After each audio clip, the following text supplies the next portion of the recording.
Howdy, everyone. Thanks for showing up. Thanks for waiting. Welcome to Market Talks. I'm Ray, head of markets at Cointelegraph.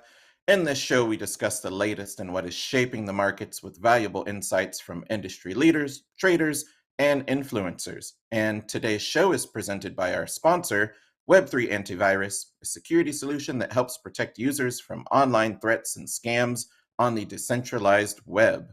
Our guest today is Grant Shears, the founder of Blockmates, a company that basically creates crypto, DeFi, and Web3 content that is easy for anyone to understand.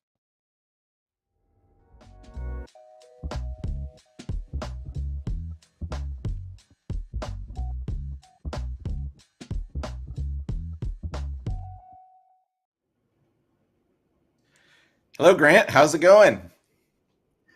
Hey Ray, very very good, thank you. Very very busy as you can imagine, but yeah, really glad to be here. Thanks for coming on. I know you said you had a busy day. It's evening for you, I think. Yeah, man, it's like let me just double check. It's like 1 in the morning. I'm just out in Yeah. Asia at the minute, so been a long old day. But I wouldn't rather be doing anything else. It could be behind a cubicle Yeah, somewhere, hating myself, hating my life, hating the line of work I'm in. So can't complain really. that's true. With that said, though, my New Year's resolution was to get into bed by 10:45 every night. I think I've got like a 50% success rate on that, which is better than the last 2 or 3 years where it was like 1, 2, 3 every morning. So, mind your health, staying up late every night. It does have impacts on your health long term. Oh man, I'm a serial sleeper as well. These are the times where we can be getting those sleep hours back in. I think during the kind of bull market times, it was the regular bedtimes were just a thing of the past. But yeah, I'm using these times to try and recuperate and hibernate a little bit. So when, as you say, when the bull comes back, should be all ready and revitalized to try and do it all again. Yeah, you sound a bit like me. I like to catch up on that sleep on a Saturday morning. I like have a good lay in till 10, 11 in the morning. So I don't know if it works like that. Like, can you actually add hours back in that you subtracted earlier in the week? But it feels good. Yeah, I don't know. Who's that head of the guy who's like PhD in like sleep sciences, like Matthew Walker or something? I think he's got something that goes completely against that. I'll definitely try and do it. I've got three dogs that'll completely go against any kind of me time trying to catch up on sleep. Those guys don't care, but we give it a go anyway. Yeah.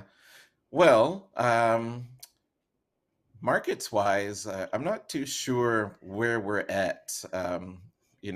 Seems like maybe bear market consolidation, finding a bottom, that sort of thing. So in the meantime, as you said, it's time to build, it's time to research, it's time to make a game plan for, when to deploy capital, how and where in this next cycle. It's a good time to reassess mistakes made in the previous bull market and try to develop a framework for success, I guess, for what 2022 and 2023 have in store, right? Yeah, I mean, it's been a really interesting one, particularly the turn of the year. There seems to be this hint of kind of optimism in the air, which is always good.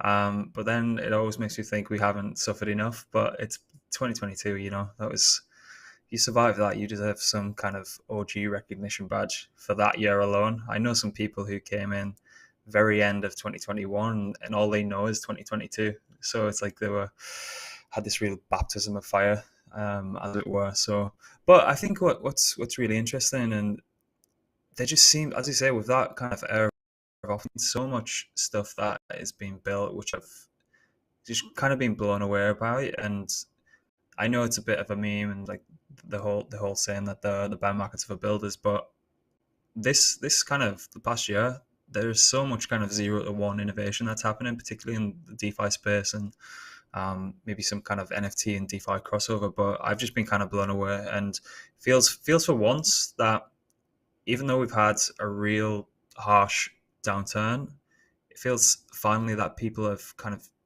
conceded the fact that yes, there will be a return. It didn't really feel like that in prior cycles. It might have been like, that's it, we're done. Let's have a look at the next thing. Let's move on. But this time it just feels like there's that inevitability that the markets will return. They'll return much stronger. Yeah, I agree with you. I feel like sentiment wise, there's been a mean reversion, right? So we went really high to all time highs, euphoric highs in terms of people's belief that mass adoption had happened, that this market had matured, that crypto was here to stay.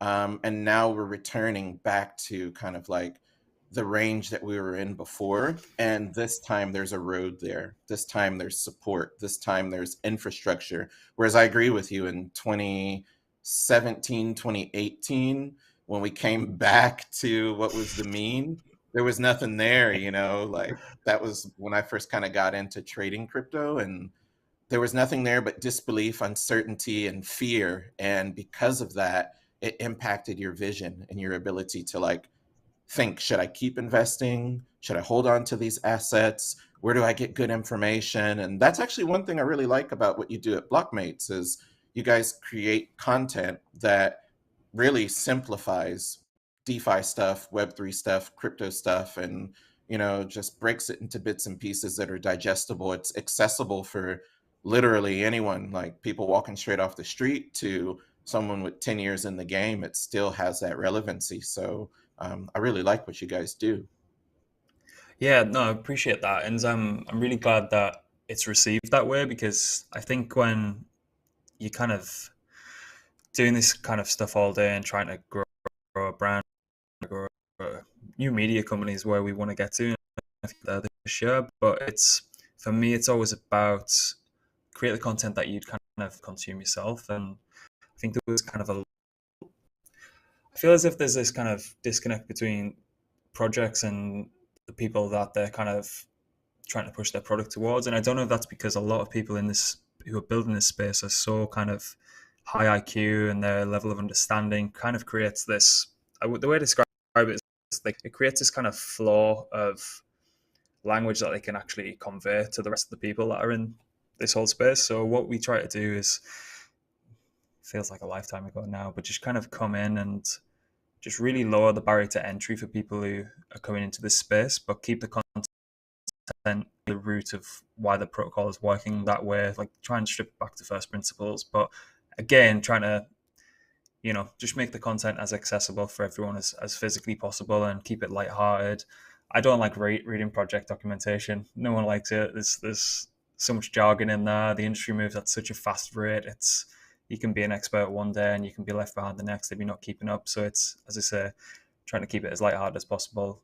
Some really terrible jokes littered throughout all the content. But again, information out there, but without the kind of industry jargon, because I think it separates people and kind of puts people off a little bit. So hopefully we can kind of help bridge that gap in some little way.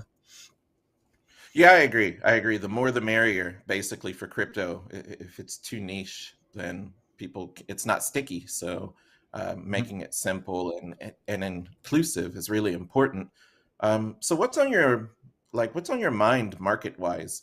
2022 was riddled with hope and a ton of letdowns, but now a new year is upon us. So what type of trends do you see emerging in the crypto market?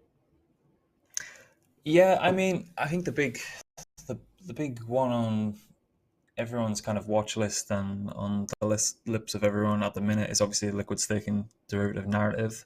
Hmm. I think that's still got some juice left in it with Shanghai coming up. We've seen a lot of kind of ETH 2.0 altcoins and infrastructure players doing quite well going into the merge. I felt like that sold off a little too early. I think people are still a little bit scarred, and that kind of whole move on paper potentially had a little bit more legs than it did. So I'm expecting a similar sort of thing to play out with Shanghai Fork coming up. And I think there's some kind of a little bit further out there if you kind of dig in. Obviously, the natural progression for people to dig down into look at the likes of Lido, Rocket Pool. You got some more providers and stake-wise and things like that. But then if you look a little further down the line when it actually comes online and people are allowed to stake, my mind's typically going towards, well, where is the arena that staked ETH and Rocket Pool ETH are traded primarily, and pegged asset exchange for me in DeFi is Curve.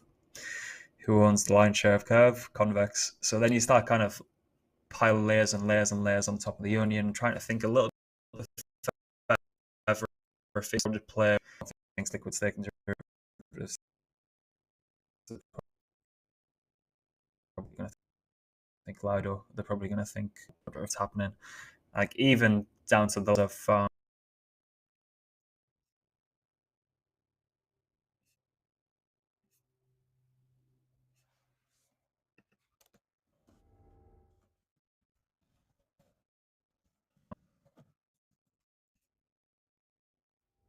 upgrade and everything that comes with that. I think that's where I'm at the minute. Right. A little bit of that broke up, but I caught most of it. So to give a little bit of context to the audience, with the Shanghai upgrade, locked Ethereum can become unstaked, right? And Lido right now kind of has market share for staked Ethereum, and then there's Stakewise, Frax is making some moves in that area. Coinbase also offers returns on staked ETH and whatnot. So from what I'm picking up from you, you kind of think that the merge was a buy the rumor, sell the news kind of event. If you got in early, it was a good trade. If you kind of did like a cash and carry thing where you were spot long and then short at the same time, that might have been good for you if you're like a market maker or a whale or something like that.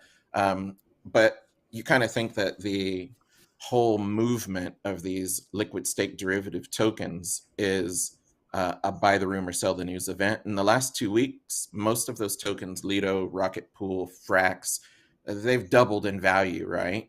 They've really gone on a tear.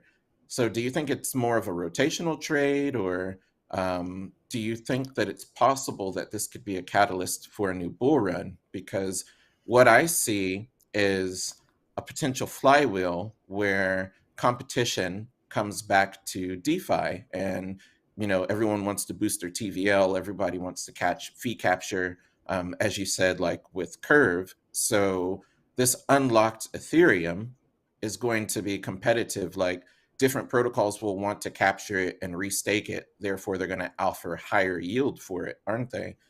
So do you think that there's like enough movement in that to kind of like revive DeFi, to create some sort of price demand or pressure on Ethereum itself, to create more activity in the network and make ETH deflationary? What's your kind of long-term vision on what might happen there? Yeah, absolutely. I mean, if we were in this imaginary world where we could put macro headwinds aside, because I think you're a better trader than me if anyone knows what's going to happen there. Just but first and foremost, but this kind of thing with regards to the whole liquid staking derivatives landscape, it on paper is something that 100% should be kickstarting kind of a DeFi revival. And when you kind of see personalities online that have saying DeFi is dead, it doesn't have anything built over there, I just think that's kind of a load of nonsense. Even if you kind of digest some of the kind of big fallouts that happened throughout the summer with Luna and 3AC and things. 3AC weren't going to Stanny from Aave and asking for an extension on the loan. They were the debts that they were paying down first. DeFi was working exactly as intended and extremely well. So I think we must be hitting like a fundamental bottom with regards to DeFi. And I think something like this, as big a catalyst that it is, and the kind of opportunities that it unlocks, it just feels primed and ready. All macro headwinds aside, I think, yeah, I completely agree with what you're saying. So let's kind of wind back a little bit. I think DeFi has a problem, or we could say it had a problem, especially in 2021 and 2022. And one of the issues that the sector dealt with was mercenary capital, high yields being really unsustainable, this leading to protocols having high emissions on their native token. High emissions on the native token basically equates to constant sell pressure on that token. And then another issue is hidden leverage. whether it's intentional leverage offered by the DeFi platform or liquid staking derivatives where you can collateralize your assets and lend and borrow off of them and then go and do that again and again and again and again throughout different protocols, whether they're cross-chain or a completely different protocol. It just creates leverage within the ecosystem, within crypto itself and within DeFi. And we saw all of that unwind in like a spectacular fashion, right? And the wind up happens, I don't know, you can't track the wind up. We're not aware of it. Everyone's just trying to make money. But the unwind is like spectacular, and it's prolonged, and it takes longer than anyone ever expected. And there's always more casualties than you would think, right? So do you think that there are any projects right now that fix this problem? Or what does this fix look like? Yeah, that's a really really great question, and we definitely have, particularly for the bear market, we've seen a lot of projects scrambling around looking to try and fix the inflation schedule or their emissions, and then everyone's seen that there was true value in protocols with like the GMX, where instead of just paying out emissions in the form of additional tokens coming on the market, funnily enough, if there's actual activity and product market fit and there's actual fees to be generated, then you can actually generate, like, obviously the real yield kind of thing came onto the scene. But the one project that does stand out to me that has really looked at this in depth, and they have a load of documentation on this and a load of data, is the guys at Tapioca DAO. So they're effectively going to be an omni-chain abracadabra of an awful lot of different functionality on top of that, but just for high-level reference of what the protocol is. So a protocol like that from day one, what do they want? They want liquidity. They want long-lasting liquidity. And they want this kind of give and take with the people that are going to use the platform. In a regular world, or what we've seen in kind of the first iterations of DeFi, is people would come along, large amounts of capital. Usually, the similar sort of faces would pop up if you were kind of tracking to see who was depositing in these pools. And then, as you were saying, quite rightly saying, it's mercenary capital. Get as much of that high double-digit or sometimes triple-digit yield as possible. They have no intentions of sticking around with the protocol long term, and that immediately just gets taken to market. And there was an awful lot of projects that really struggled with that, with the likes of 3AC and Alameda, usual suspects, effectively farming and dumping the token. So how do protocols properly align incentives for sticky, long-lasting liquidity with people that want to use the protocol, but they also want to be involved with the project long term? So their idea was, imagine they've got the kind of borrowing protocol, so you can come over, let's say you deposit stake ETH and you borrow the USD zero stablecoin. Let's say you borrow at a loan of value of around 70%. If you come to the protocol earlier, like day 1, day 2, day 3, what they're going to say is, if you want to lock up, I don't know, let's say $100,000 worth of liquidity, and we're going to lock this for 6 months. So what they're going to do is they're going to say, that's great. We're not just going to give tokens away for free, because we've learned from the past mistakes of protocols gone by. But what we will do is, if you commit to lock up with us for 6 months with this amount of capital early on the protocol's lifecycle, we're going to give you effectively an option to purchase our token at a discount. So let's say you've came along, you've said 100K, 6 months, you got my capital, the protocol's got what they need. In return, they're going to give you, let's say, 30% discount. So you get the token airdropped, the option to buy the token at a 30% discount. Let's say I come along, similar sort of time, I'll say I want to do 200K and I want to do it for 12 months. So you're going to get sticky liquidity and you're going to get a larger amount. Well, the protocol then will spit out a number that will be a lot more advantageous to me. So they might say, well, we're going to give you a 50% discount. So they can choose to do that and take the arbitrage immediately and sell the tokens, or realize those and then restake on the platform. So it's kind of thinking of ways to align incentives. What does the protocol want? What do you want? People know that people want to make profit in the market. So I think this was like a really, really cool way to go about it. And they're also going to kind of, instead of just airdropping tokens, as kind of community incentives and testnet incentives, and for early adopters and early supporters of the project. They're also going to airdrop. They're not just going to give away tokens. They're going to airdrop the right to purchase a token at a discount, and all those funds that are used to purchase the token at a discount are then put into the treasury and used as protocol and liquidity, which will be effectively managed by Arrakis with the Palm product. So again, aligning incentives, coming up with innovative ways to kind of iterate on the past kind of high emission kind of protocols. And that's, as soon as you brought that up, that was the number one protocol that I thought were innovating in this space. Right. Well, some things that come to mind when you're talking about the model that they're using to like incentivize liquidity and lock it there is basically they have taken the angel investor or the VC model and opened the door to non-accredited investors, to like anyone, to retail investors. Here, you have the same privilege now and access that VCs got. But one thing that we saw that happened a lot in DeFi was VCs got these sweet like early token allocations, and then they dumped on followers, right? And it's almost like, I won't say any names because I don't want to have to like retract it or explain myself to certain people, certain protocols, certain venture capital firms. But it's almost like as unlocks started to come up, PR pushing the protocol and like how it was revolutionary and great news about funding rounds and like all the hype and discussions and podcasts and such were aligned with when VCs could release those tokens. So my one question is, with Tapioca DAO, like if you're offering people a token airdrop at a discount in exchange for their liquidity, there is a vesting schedule for how long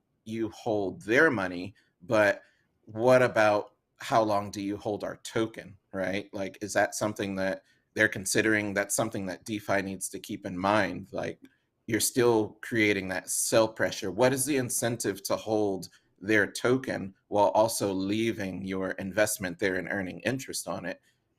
What's your take on that? Yeah, it's a good point, and that point you brought up about marketing ramp up very close to cliffs is it's a really great point. I've noticed that so many times in the past. Really, really great point. If anyone's new and wants to understand how the dynamics of some nefarious projects work, just listen to that back. That was great.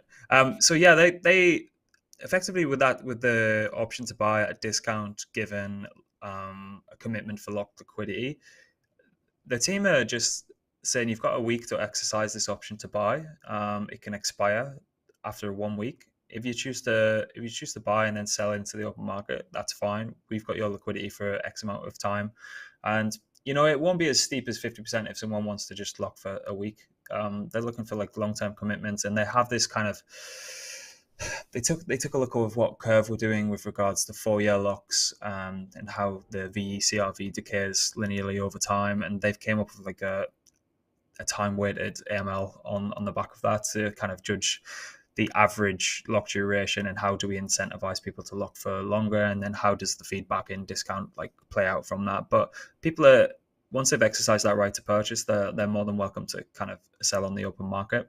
But again, and they've also got the utility of the tap token where you can lock for a duration and then also get paid in ETH. So we're not going to be getting paid in additional any kind of Ponzi-nomic buyback and burn or anything like that. We're going to be seeing kind of real yield generated from the protocol. So they're happy to kind of sacrifice people selling the option to buy at a discount and things like that. So it's going to be interesting to see it play out 100%, because people will almost certainly realize the option and then sell on the market.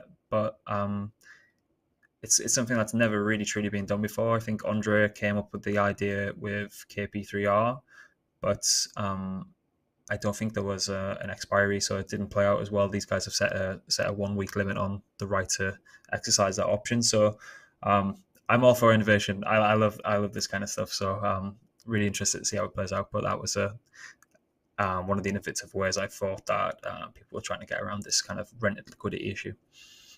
Right. Yeah, I'm all for innovation too. That's one of the things that drew me to DeFi was the innovation, the financial like these are experimental financial models. They're not guaranteed to work. And, if you take on the risk of experimenting with it, you might get an airdrop, you might get wealthy just because of, the APYs offered, or you might hit on like a unicorn and actually benefit from it, or the whole thing might blow up and, you lose some money or all of your money. Of course, it depends on your approach, but that's one of the things that kind of drew me to DeFi. Not that it was the wild, wild west and that it was unregulated, but as a simple investor who's not educated in economics, who is not accredited, who doesn't have access to the same, like, I can't trade options and futures in my, now you can in your Merrill Lynch account or in your like personal brokerage account. You can now, but like in years past, you couldn't, right? It was very difficult to kind of learn the tricks of the trade. And here's something that gets me. I'm going to try to not go on a rant here, but we have a free market Here we here, go. okay? Yeah, okay. Capitalism and Western society and democracies are built on a free market, right? And in a free market, you as a consumer or as an investor are allowed to take on risk. You're allowed to try things, right? What I don't like about the current financial system is that it shuts people out. It's overly complicated. It's presented to people in a way that's like riddled with jargon that's hard to understand. You need a whole bunch of certificates. You need to jump through all these loopholes and prove where your money came from in order to even start playing around with some of the financial tools that exist, right?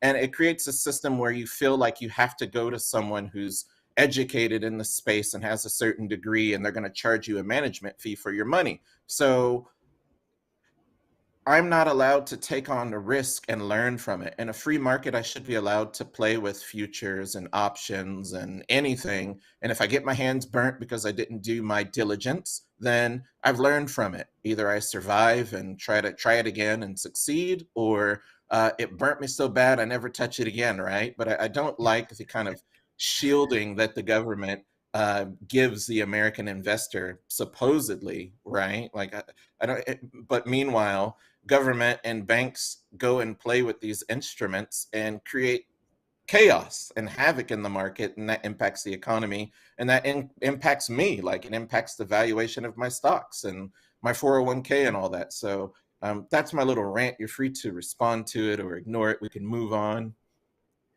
No, I love it. I love it. Honestly, it turns into like a. It's the same in the UK. To be fair, it turns into a nanny state. But at the same time, if there was a big thing that happened last year with the faster payments infrastructure that allowed people to on and off ramp through Binance, basically the UK government just put a complete block on that on and off ramp, and they kind of targeted Binance that way because they weren't playing ball with them. But at the same time, I could have opened up like a, I don't know, yeah, Bet365 or something like that, and just deposited my whole life savings in and gambled that away within a night's work. Do you know what I mean? So it's, I don't know. I could riff on this topic all day, but I'd probably get too kind of philosophical, and people would probably get bored of listening to me. Yeah, I know. And on the flip side, like in the defense of regulators and government, right? So Luna, Wonderland Money, FTX, endless DeFi projects. I guess we can say that, yes, a lot of things were allowed. They were outside of the jurisdiction of regulators, and people had freedom to do whatever they wanted there. And the absence of that oversight, look at where we are now, without regulation, without a framework to regulate crypto assets, without preventing people from messing around with futures and all that. The whole market got wrecked, and most retail investors got wrecked. So I get it. There is a need for regulation and oversight, but I do feel like the absence of a clear regulatory framework allows bad players to come in and exploit people and build products that are like designed to extract their wealth and basically dump on them. So we could keep going on. I'm going to move past it, right? So one other thing about this, the DeFi problem, right? And you've mentioned Tapioca DAO, and that they also are creating a treasury. They're using some of the liquidity that they get from investors to build a treasury to then, I assume, maintain, the amount of liquidity that's in the platform so that the order book can always be matched, and to remain profitable, because like paying out those fees, the protocol has to generate revenue. Revenue can't just be token emissions and then people go and sell those. So the token itself has to generate some sort of revenue and have a product to market fit, like you said. So when you mentioned DAO and treasury management, that kind of reminded me of Olympus DAO, and Mm. minus the rebasing token dynamic. Where do you think DAO treasury management and treasury diversification went wrong? Because even Do Kwon screwed that up. That was starting to be the beginning of the end for Terra when they started to kind of like, let's back our token in UST with Bitcoin and other assets. So I'm not trying to disrespect Tapioca DAO at all. This was a problem throughout DeFi. So, what's your opinion on that? Yeah, that's we had a recording the other day that was kind of getting into this topic, and it's a strange one, isn't it? Because you'll see certain projects, and I suppose it's kind of in the communications and the detail as well. But if they want to say they're going to boast like a 8-9 figure treasury, but 80-90% of that's made up of their own token, they're kind of it's vanity metrics at best, and a bit kind of wishy-washy at worst. Because what can you let's if you think about like running kind of thought experiments, what can you actually do with that? Unless it's kind of bolsters in liquidity, but you obviously need to take the other side of that liquidity with stablecoins or ETH, depending on what kind of pair you want. We're seeing a lot of treasury swaps begin to happen now. So there was a recent proposal we've gone through now with the GMX guys and the redacted cartel guys. So instead of there being some GMX sat idle in the GMX treasury and some butterfly sat idle in the redacted treasury, then they can do a treasury swap. I think it was for like 250k of each token at mark price. And then because of the kind of composability that it is in DeFi, both parties can take their new respective tokens and put them into kind of yield interest bearing strategies on the protocol. Because if a protocol owns 80% or 50, 60, 70% of the tokens, and then they're also staking them in a protocol which is effectively diluting the yield for everyone else, it doesn't really come across as great, So you have to kind of think of these treasury diversification strategies. Maybe that's through swaps, maybe that's through bonding, or however you want to do it. There's a few ways that are coming onto the market, but they're certainly starting to see some partnerships build up with treasury swaps that can then be put to use and to earn kind of yield or interest on the swap tokens, which is quite interesting. I know Tarun at Gauntlet is building some kind of DAO infrastructure that lets people propose how they would effectively manage small subsections of treasury and then slowly roll out strategies around that. I can't for the life of me remember what the actual product's called.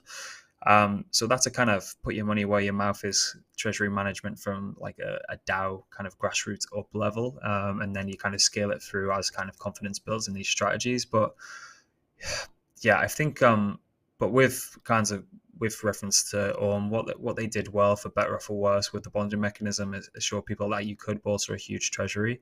But it's how do you go and put that treasury to use? And you don't want to be stuck with the lion's share of your treasury being stuck in your own project's token, because as you say, during that unwind, if you're left kind of holding the bag, as it were, with your own token, it's things just get worse and worse and worse, and you can't exactly just take them to market and sell them, because that doesn't exactly install confidence in your investors and your users. So it's a really, really tricky one. But again, I think kind of building partnerships and treasury swaps and then putting them to use with composable protocols is not a simple but a kind of effective way. But with regards to kind of depth of liquidity, I think that's also great.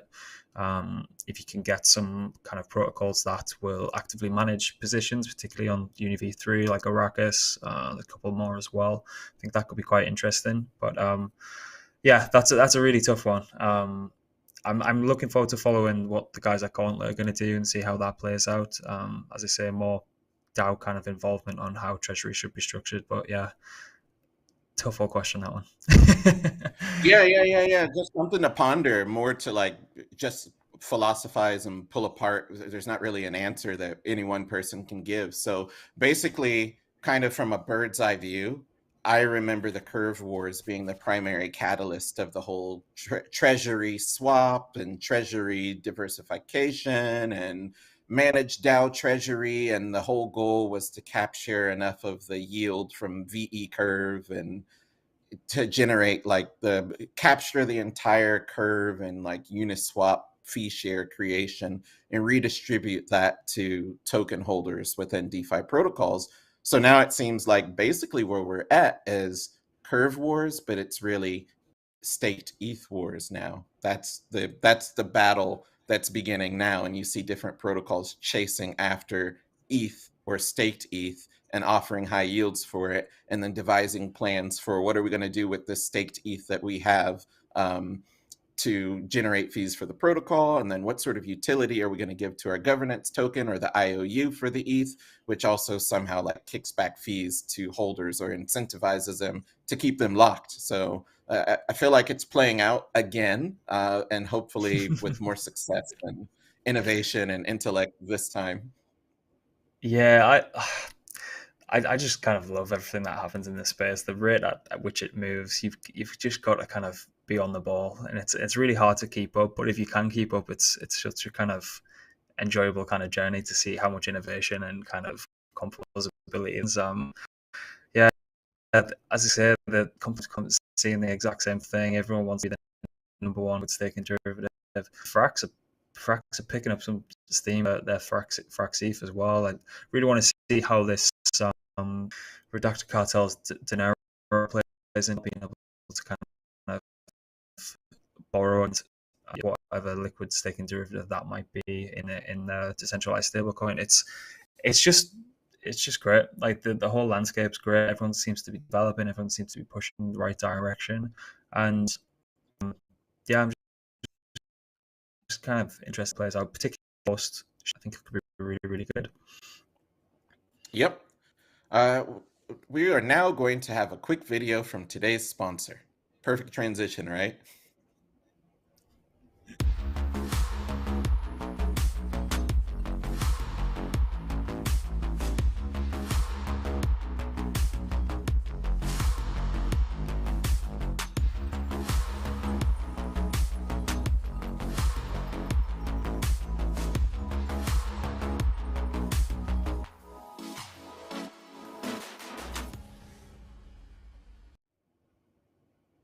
All right, so now that we got that out the way, NFTs have been pumping lately, and I recently saw something about NFT-fi, NFT finance, a new iteration of DeFi coming to NFTs as a sector. So what's your take on it, and does it solve the liquid JPEGs problem? Yeah, well, as I was saying prior to when I was jumping on for the stream, it really was the kind of year for innovation and building. And I know it's a bit of a meme to say that the bear market's for building, but there was just a few protocols that I used, and I like to kind of get my hands dirty and try stuff out. You don't have to spend a lot just trying stuff out, particularly with these new kind of L2s and things like that, where it's really cheap and cost effective to just give them a go, even if they're on testnet. And someone sent me SudoSwap and said, "You're gonna have to try this." And I was like, "Okay, all right, let's take a look." I I kind of class myself as someone who kind of has a finger on the pulse of what's going on. So I'm looking at this SudoSwap protocol, and I'm like, so you can provide NFTs from a collection, and then you can also provide ETH. Set a range which you're happy to buy, and range to sell a specific collection for. So then I went down the rabbit hole, and I was playing around with it for a few days, and I was just kind of blown away about how, one, this hadn't been done kind of at scale, with how incredibly large and how incredibly quick growing the NFT space is. So that was like a real kind of 0 to 1 kind of moment that I don't think I'd kind of experienced since maybe even Uniswap, maybe even Abracadabra or Uniswap. Those were the two that kind of really kind of blew my mind when I first used them. So it kind of got me thinking and trying to explore, well, what else is being built? And I know there was an NFT lending protocol called JPEG. So, and that'd have 2 or 3 collections where let's say you've got a Bored Ape or a Punk lid idle in your wallet. Could be classed as an opportunity cost. There's an awful lot of shiny things that happen in this space, an awful lot of things that move fast. Being able to kind of use that as collateral, have an Oracle price feed in, an aggregated Oracle price for the floor of that, or actually lock in a price and then take a under collateralized loan, over collateralized loan against the actual JPEG itself, and then being able to have optionality and go to the market and do whatever you need to do with it. And obviously, if the liquidation threshold is breached, then obviously the contract can actually sell that. And then I was just thinking, well, what else? What else is going on? What else is going on? So another one that we've just recently covered on the site, Blockmates.com, is NFT perp. So effectively speculating on a floor price of specific NFT collections. You don't have to post NFTs. You can just post ETH and effectively take a bi-directional bet on the floor price of an asset. I think they pull the Oracle price in from lots of different NFT marketplaces just to prevent any kind of spoofing and things like that. So I think it's a nice middle ground, and I think it gets the NFT crowd to warm to DeFi a little bit more. And the kind of naysayers on NFTs, I think it kind of, I've seen this firsthand. A guy who is completely a DeFi nut. He's so kind of in the weeds of every intricacies of every protocol. The first time that he truly understood NFTs was after he used SudoSwap. So I think it's like a nice little bridge for both communities that can sometimes kind of bang heads together to kind of see the benefits of both. And I'd like to kind of see it rolled out like much further down the line. I can imagine there could be ways for that to be integrated into kind of GameFi projects. I think the GameFi industry is probably still a few years away, to be honest. I know everyone's kind of wishing it and wishing it and wishing it to happen, but kind of bridges like this, I think, are really important to allow that kind of whole niche and industry to blossom as well. Yeah, so a challenge with NFTs is that depending on which one you hold, there's not always demand. So if you need to offload it, it's difficult to do. And if you need to offload it, you might need to do it at like a hefty discount, right? So do you think that trading NFT perpetuals, because I looked at Parsec Finance and then I did look at NFT Perp, and I noticed it's like charts, candlesticks, technical analysis, RSI, MACD, like it's just like looking at a Bitcoin chart basically, but it was the fluctuating floor price of the NFT, and I could see like the demand side and the bid and the ask side and all that, which was It's really amazing. Yeah. unique. So yeah. So as a sector that struggles with like liquidity and inflow because a lot of it is speculative, right?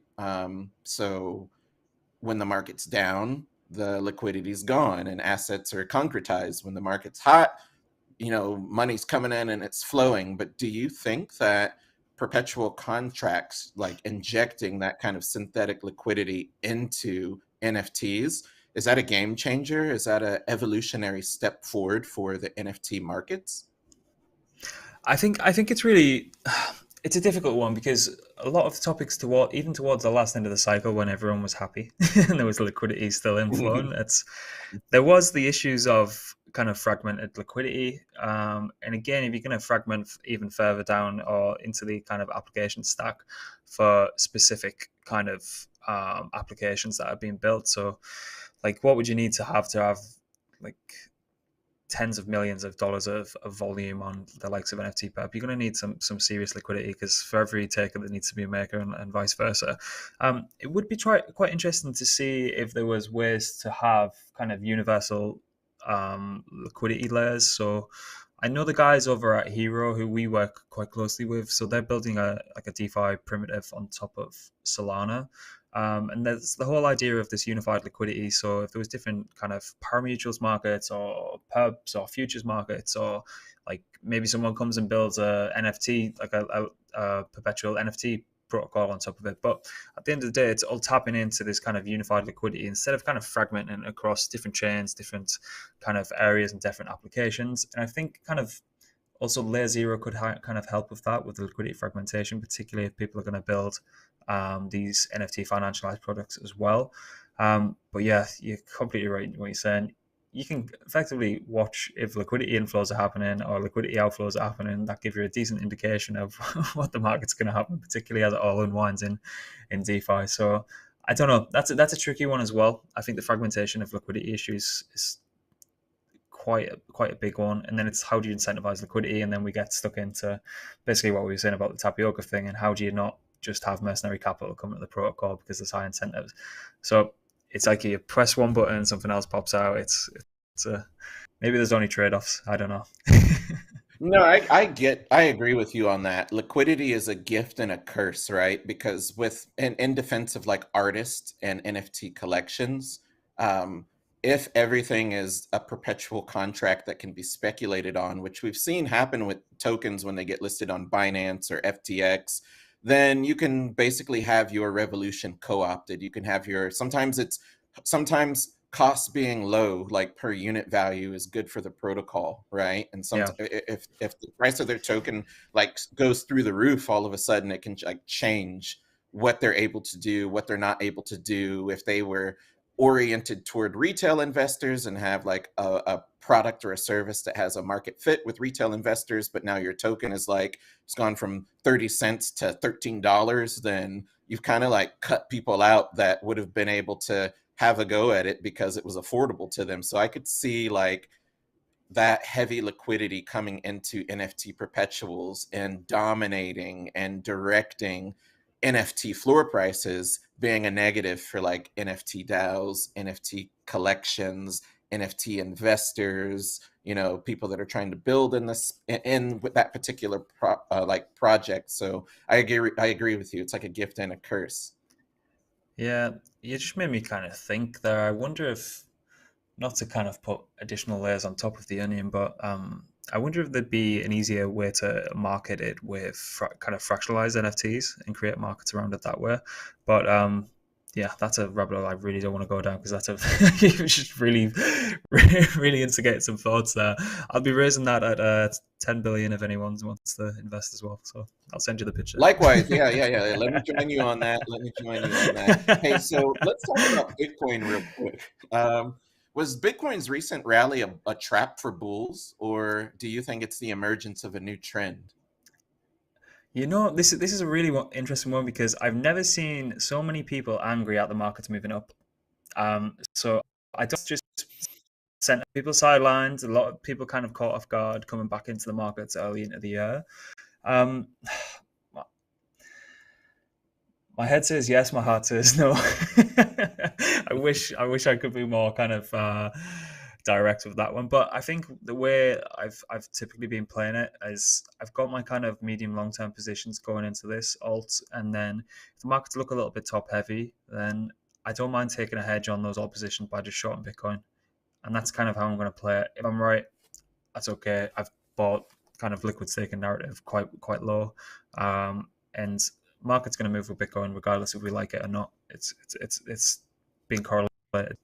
The market's begun in this space. So instead of kind of having to cut those positions, take a lot of kind of time and effort to unwind and try and pick up new positions, entry and exit, I'll just de-risk with a little bit of a short on Bitcoin as my hedge. So as I say, I might obviously want continuation. S&P is kind of at a kind of diagonal resistance as well at 4,000, quite the psychological barrier as well. So I don't know. Maybe one day we just wake up and it just busts through it and then everyone goes crazy again.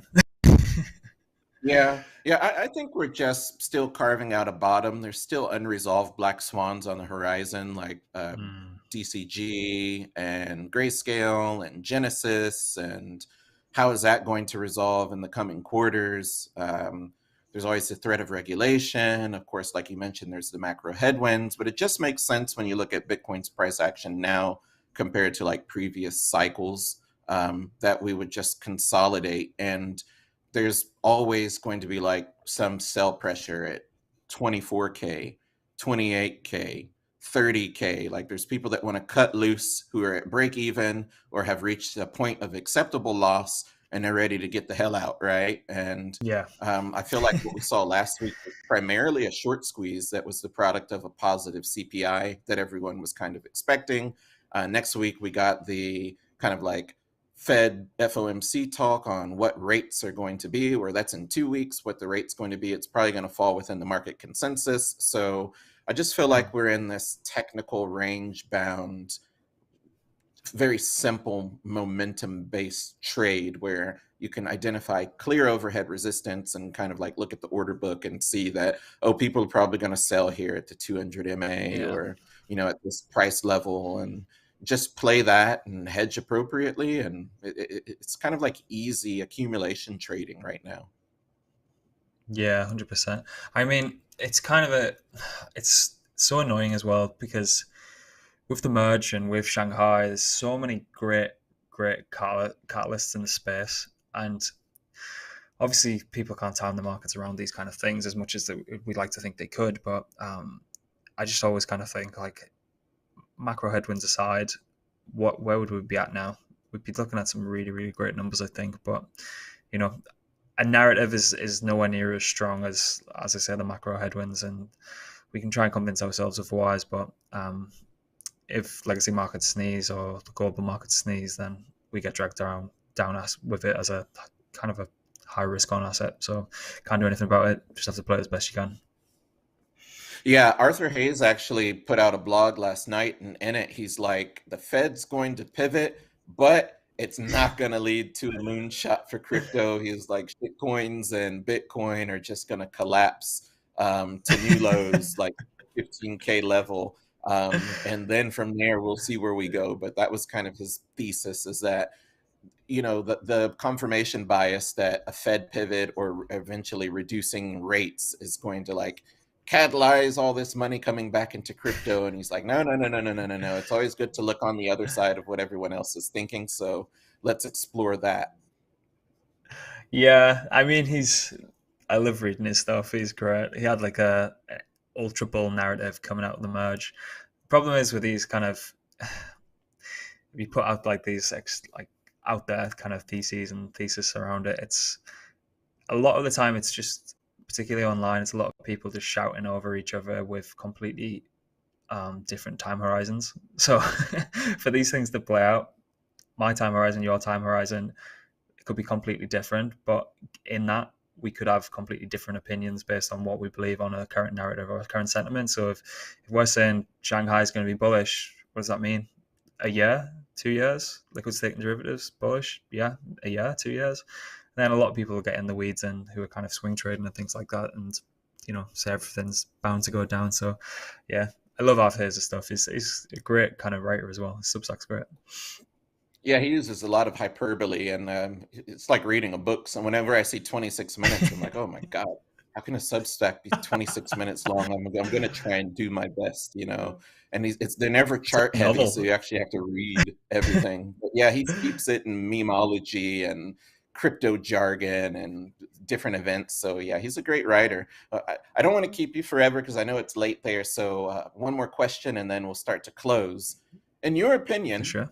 what's it going to take to bring people back into crypto? And I mean pro traders, experienced retail traders, and newbies. So what's it going to take to get people back into crypto?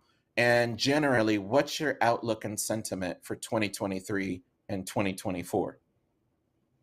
Okay, yeah, great question. I think from bringing people back in from kind of the more experienced to retail investors, or lesser experienced, because sometimes we classify retail as unsophisticated, but that's not right.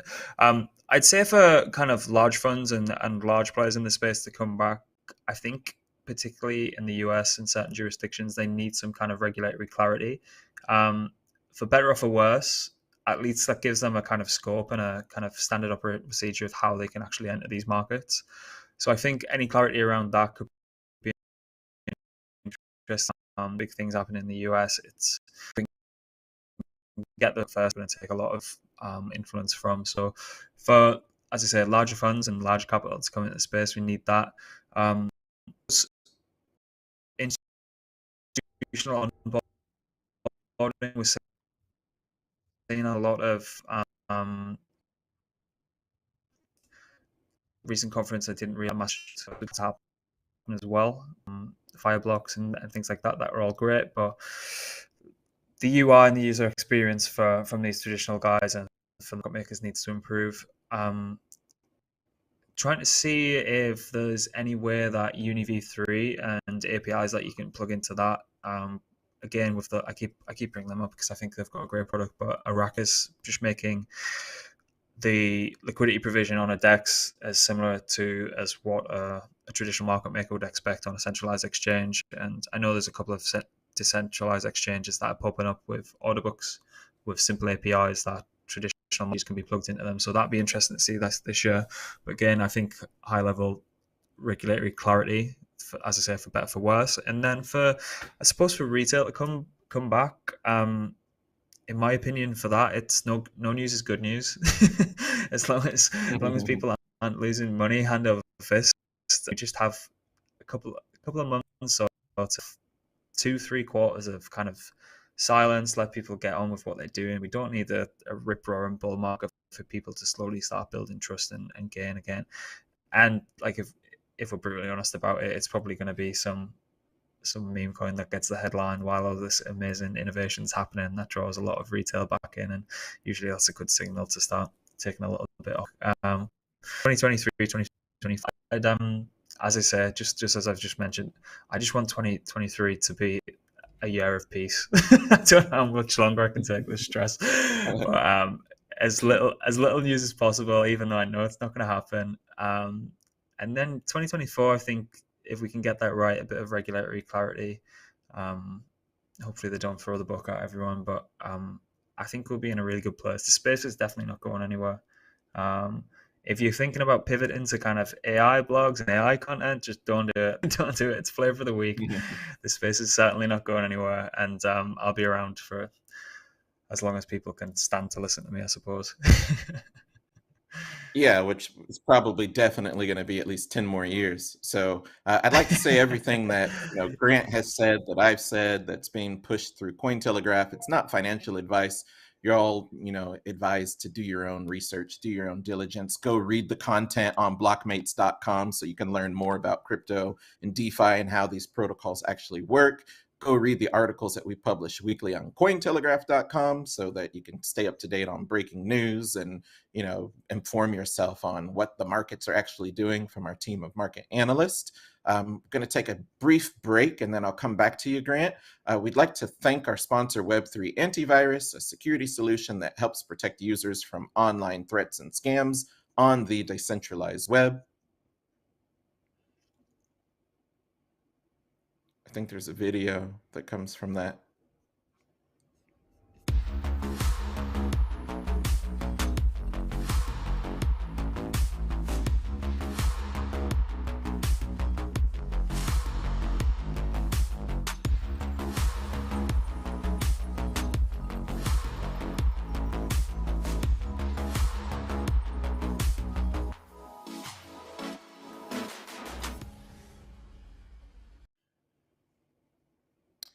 All right, so that's that. Grant, thanks for coming on. I'd say the valuable things I got from this conversation as a recap is DeFi is not dead.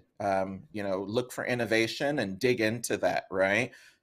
Keep an eye on NFTs because new forms of investing and liquidity are arriving in NFTs where you can speculate on price or capture like the momentum, whether it be to the upside or downside using perpetual contracts.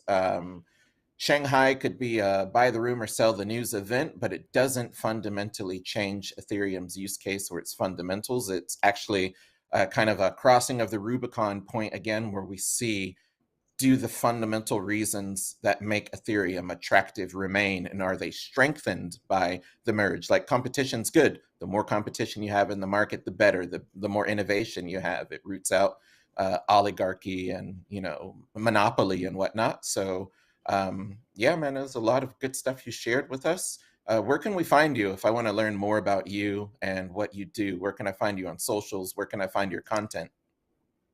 Yeah, for sure. So at blockmates.com, so DOTCOM. Someone pinched my handle, so I also got kicked out of the original account. So yeah, you can find us on Twitter. You can find, if you head to the blockmates.com website, everything's pinned there. Twitter, Telegram, Twitter, Discord, you name it, we're there. you should be able to find the handle. Be careful about Telegram. There is someone with two S's at the end of the name, so just be careful. And I obviously won't message first, so if you want to get in touch, probably verify through Twitter. But yeah, that's where we usually hang out. All right. Well, thanks for everything you do. You're doing God's work. Keep fighting the good fight. Thank you to all the viewers for tuning in, and we'll see everyone again next Thursday at 12 Eastern. Thanks for